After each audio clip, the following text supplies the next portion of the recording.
नमस्कार दोस्तों, आज की इस वीडियो में हम पढ़ेंगे पार्ट 3 ऑफ सीपीसी। सीपीसी का जो पार्ट 3 है वो डील करता है इंसिडेंटल प्रोसीडिंग के बारे में, जो कि सेक्शन 75 से 78 सीपीसी में प्रोवाइड किया गया है। इंसिडेंटल प्रोसीडिंग का मतलब होता है ऐसी प्रोसीडिंग जो कि मेन प्रोसीडिंग के एडिशन में अराइज होती है। मेन प्रोसीडिंग क्या होती है सीपीसी में? मेन प्रोसीडिंग जैसे एग्जीक्यूशन की proceeding, arrest and attachment, injunction, ये सारी जो प्रोसीडिंग मेन प्रोसीडिंग कही जाती हैं।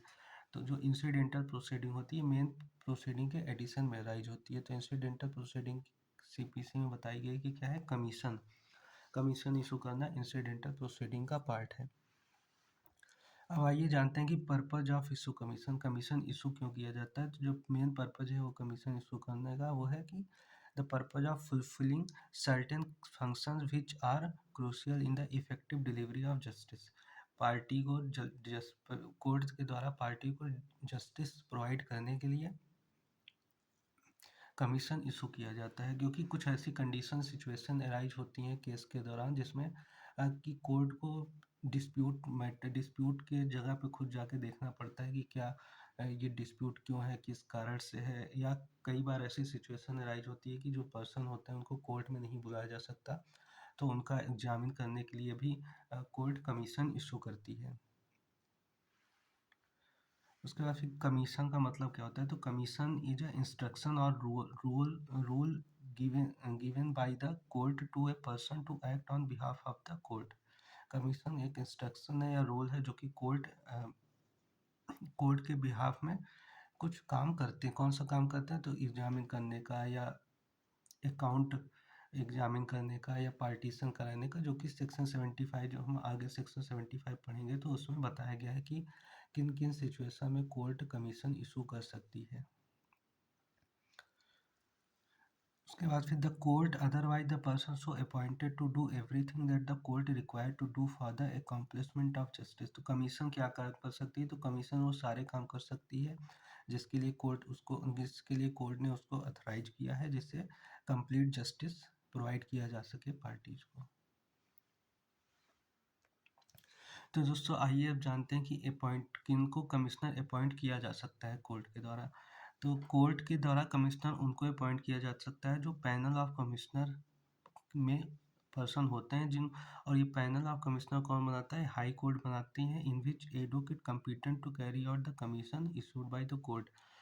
हाई कोर्ट ऐसे एडवोकेट का पैनल बनाती है जो कम्पिटेंट है carry out the commission issued by the court. Court के द्वारा इशू जो कमीशन है उसको करने के लिए वो कम्पिटेंट है। ऐसे लोगों के पैनल को पैनल ऑफ कमिश्नर कहते हैं, जो कि हाई कोर्ट फॉर्म करती है। उन्हीं में से किसी को जो है कोर्ट कमिश्नर अपॉइंट कर सकती है। The person appointed as a commissioner should be independent, impartial, disinterested in the suit and parties involve in it.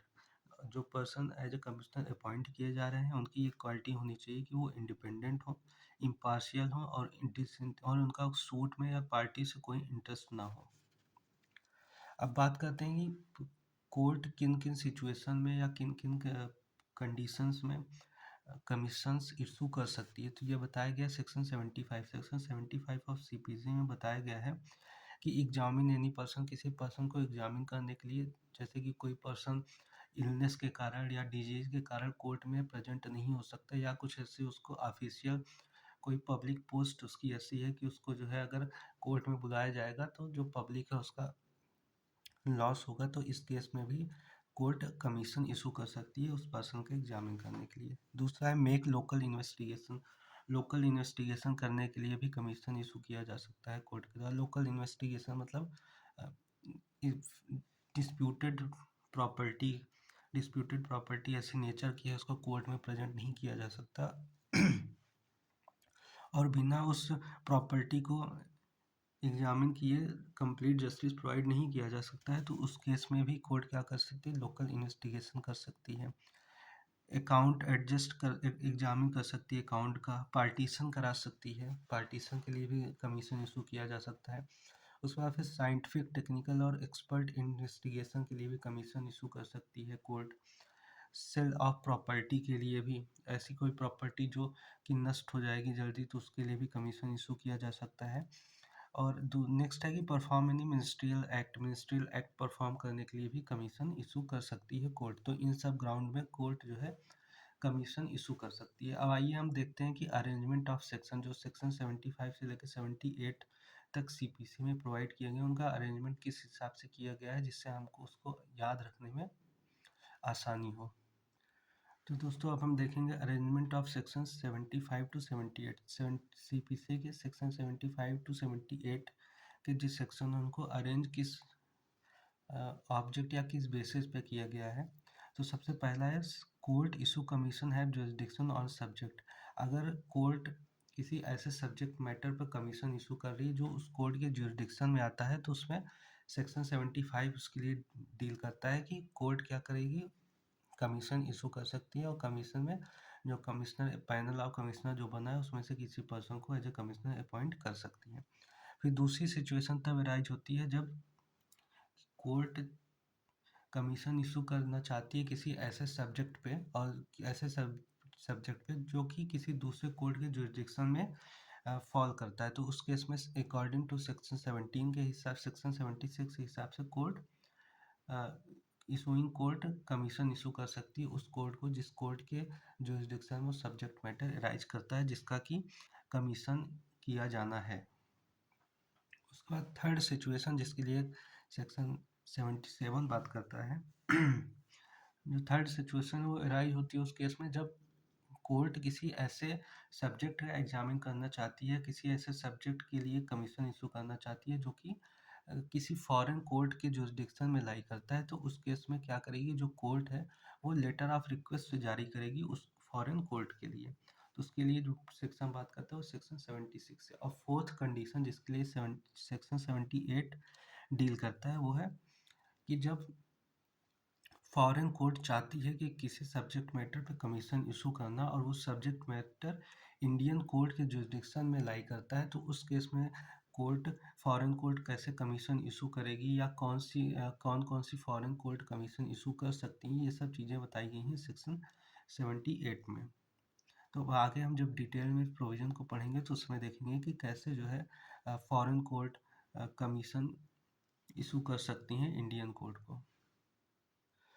तो दोस्तों अब सेक्शन 75 को हम डिटेल में पढ़ते हैं, इसकी प्रोविज़न, इसका बेयर लैंग्वेज क्या बोलती है। तो 75 power of court to issue commission, court की पावर कमीशन इशू करने की क्या है। तो subject to such condition and limitation as may be prescribed the court में इशू कमीशन। सब कंडीशन और लिमिटेशन जो कि इस कोड में प्रोवाइड की गई हैं उसको ध्यान रखते हुए कोर्ट कमीशन इशू कर सकती है इन 7 ग्राउंड पे। वो 7 ग्राउंड क्या है, जैसा कि हमने पिछले कुछ देर पहले ही बात किया है कि सेक्शन 75 में एग्जामिन एनी पर्सन, किसी पर्सन को एग्जामिन करने के लिए, लोकल इन्वेस्टिगेशन के लिए, अकाउंट एडजस्ट करने के लिए, पार्टीशन के लिए, या साइंटिफिक, टेक्निकल और एक्सपर्ट इन्वेस्टिगेशन के लिए, conduct sale of property sale करने के लिए, और to perform any ministerial act. तो इन सब चीज़ों के लिए कोर्ट कमीशन इशू कर सकती है।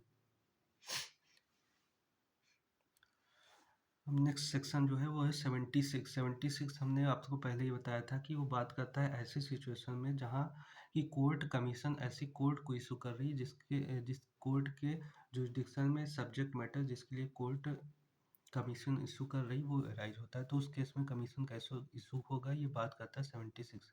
कमीशन टू अनदर कोर्ट, जो इसका पहला पैराग्राफ है वो बोलता है कि अगर कोर्ट कमीशन इशू करना चाहती है किसी ऐसी कोर्ट को जिसके जुरिसडिक्शन में वो सब्जेक्ट मैटर या वो प्लेस या वो पर्सन रिसाइड करता है जिसका एग्जामिन किया जाना है, तो उस कोर्ट को कमीशन इशू किया जाएगा।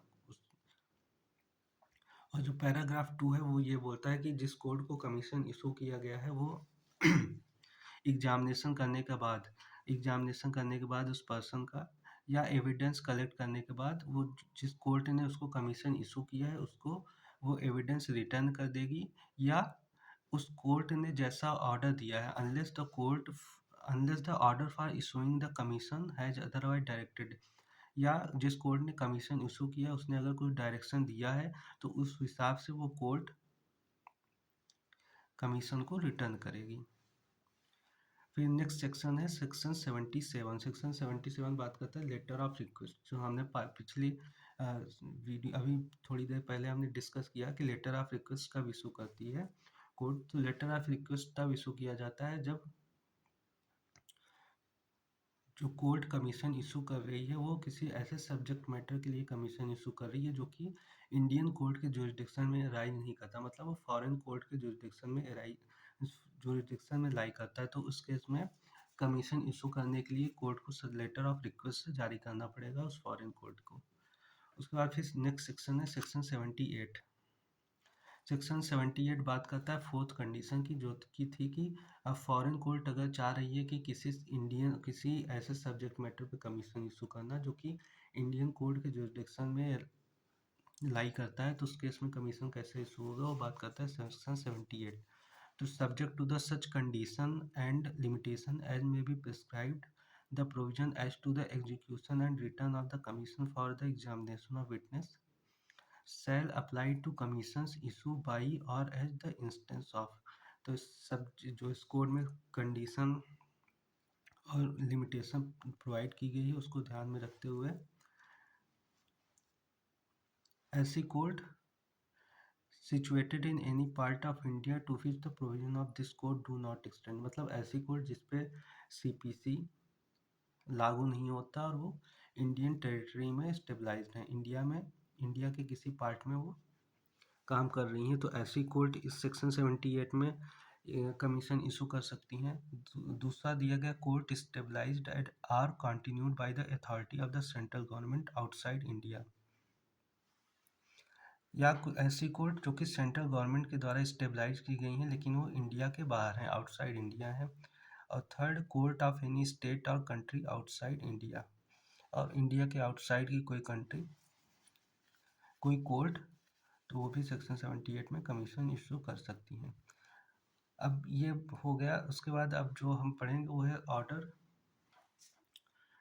26 जो कि प्रोसीजर पार्ट का डील करता है कि कमीशन को कैसे इशू किया जाएगा। अगर एग्जामिनेशन पर्सन का करना है तो उसके लिए क्या क्या कंडीशन होंगी, कैसे एग्जामिन किया जाएगा पर्सन का। उसके बाद लोकल इन्वेस्टिगेशन का, तो जो हम ऑर्डर 26 पढ़ेंगे तो इन सब चीज़ों को डिटेल में देखेंगे।